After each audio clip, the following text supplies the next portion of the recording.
সকলে ভালো আছেন। তো আজকে আমি চলে এসেছি ঝড়খালিতে, ঝড়খালি রিজার্ভ ফরেস্ট। তো এই রিজার্ভ ফরেস্টের রাস্তা আগে একটু রাস্তায় ওখান থেকে ঢুকলাম ভেতরতে, এবার আমরা হাঁটিয়ে রিজার্ভ ফরেস্টের দিকে ঢুকবো। আসুন দেখে নিই এখানে কি কি দেখা যায়। আসুন।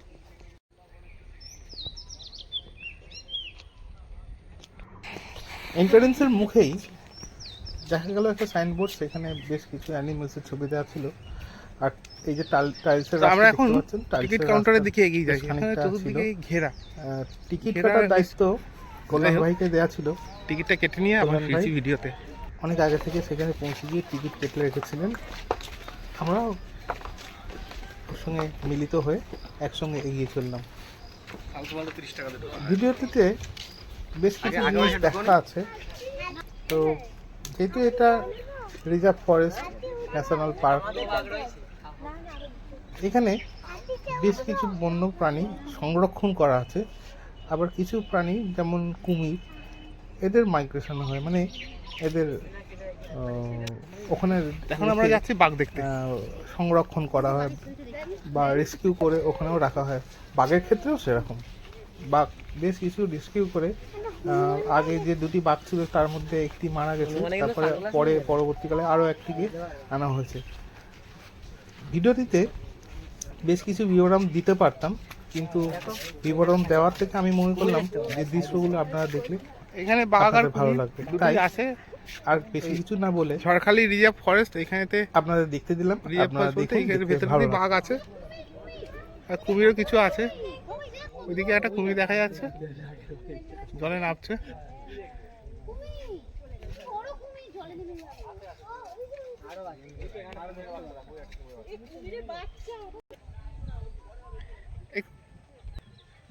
এই এখানে একটা দেখা যাচ্ছে ছোট একটা কুমিরের বাচ্চা।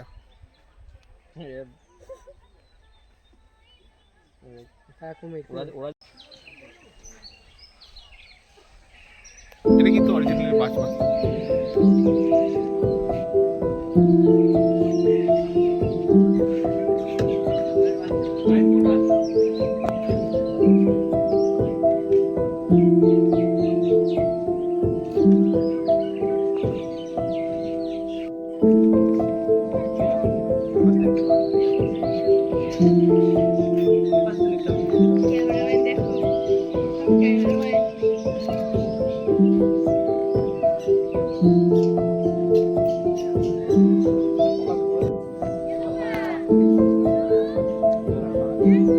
এটা শঙ্খচিল, হ্যাঁ এটা শঙ্খচিল, উপরে যেটা আছে।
পাখির খাঁচার সামনে এসে বেশ কিছু রেস্কিউ করা ঈগল আমরা দেখতে পেলাম।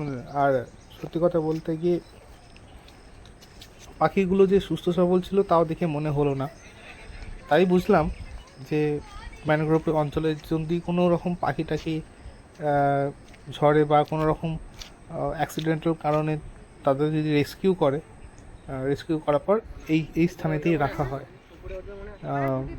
এটা একটা ভালো দিক, কারণ যারা পর্যটক থাকে তারাও বেশ কিছু অ্যানিমেল দেখতে পায়, তারা কাছাকাছি দেখে তারা নাম জানতে পারে। কোন পাখি আমাদের দেশীয় অনেক ফরেস্ট ডিপার্টমেন্টের পাখি আছে যেগুলো খালি চোখে তো ধরা দেখাই যায় না। সব থেকে ভালো উপায় হচ্ছে রেস্কিউ অ্যানিমেলগুলোকে যদি চোখের সামনে দেখে একটা কনসেপ্ট তৈরি করা। এখন ইন্টারনেটের যুগে অনেকেই গুগল খুললে ছবি পাওয়া যায়, কিন্তু মানে বাস্তব এক্সপিরিয়েন্স করতে গেলে একদম ধার থেকে দেখতে হবে, একদম কাছ থেকে দেখতে হবে, তাহলে বোঝা যাবে যে তাদের গতি প্রকৃতি আর নেচারটা কীরকম, বা তারা কোন টাইপের নেচারেতে তারা সার্ভাইভ করতে পারে। যাই হোক,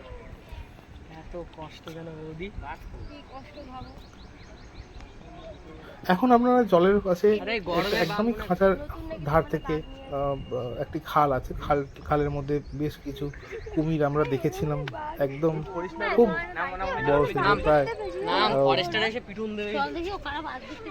15 থেকে 20 হাত লম্বা এরকম কুমির দেখতে পেয়েছিলাম। কুমিররা এখানেতে প্রায় মুক্তভাবেই ছাড়া থাকে। এখানে এদের নেস্টিংও আছে, ছোট ছোট বাচ্চাও দেখতে পেয়েছি।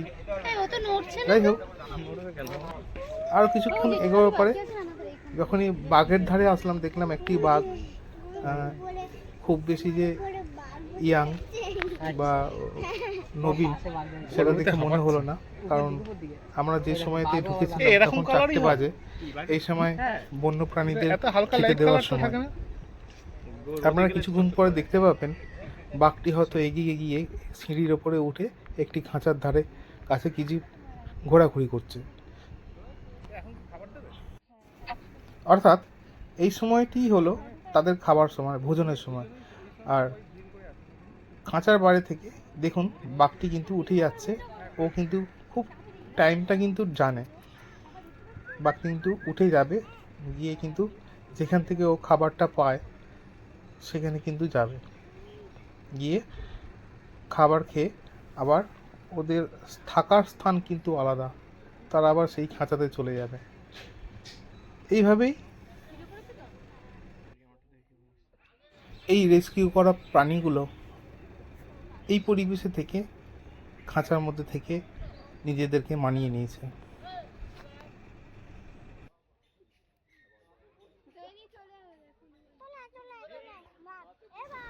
দর্শক বন্ধুদের কাছে একটা প্রার্থনা রইল, যারা সুন্দরবনে ঘুরতে যাচ্ছেন, যদি বাঘ বা অন্য কোনো প্রাণী দেখতে যান, তারা যদি দেখতে না পান মন খারাপ করবেন না, দয়া করে প্রকৃতির প্রেমী হন, প্রকৃতিকে দেখতে শিখুন, প্রকৃতিকে ভালোবাসতে শিখুন। আর যদি একান্তই বন্যপ্রাণীদের দেখতে ইচ্ছে করে, চলে আসুন না ঝড়খালি রিজার্ভ ফরেস্টে। এখানে ওদের সমস্ত প্রাণী না হলেও কিছু না কিছু আপনারা সুন্দরবনের ম্যানগ্রোভে বাঘ, কুমির, পাখিগুলি দেখতে পাবেন। তাই আগামী ভবিষ্যতের কথা ভেবে, যাতে এই প্রাণীগুলো ওখানে কিছু খাবার খেয়ে বাঁচতে পারে, যদি পর্যটকরা ওখানে গিয়ে ওদেরকে দেখে।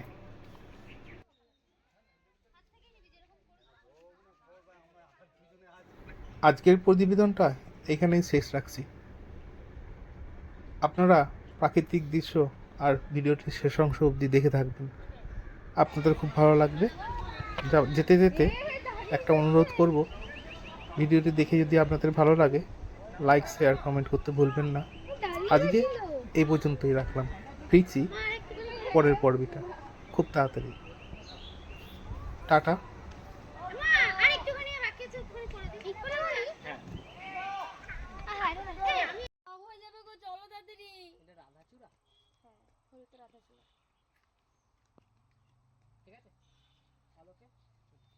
চলো, আমার ফোন লক হয়ে যাবে, আমি তাহলে আর ভিডিও করতে পারবো না।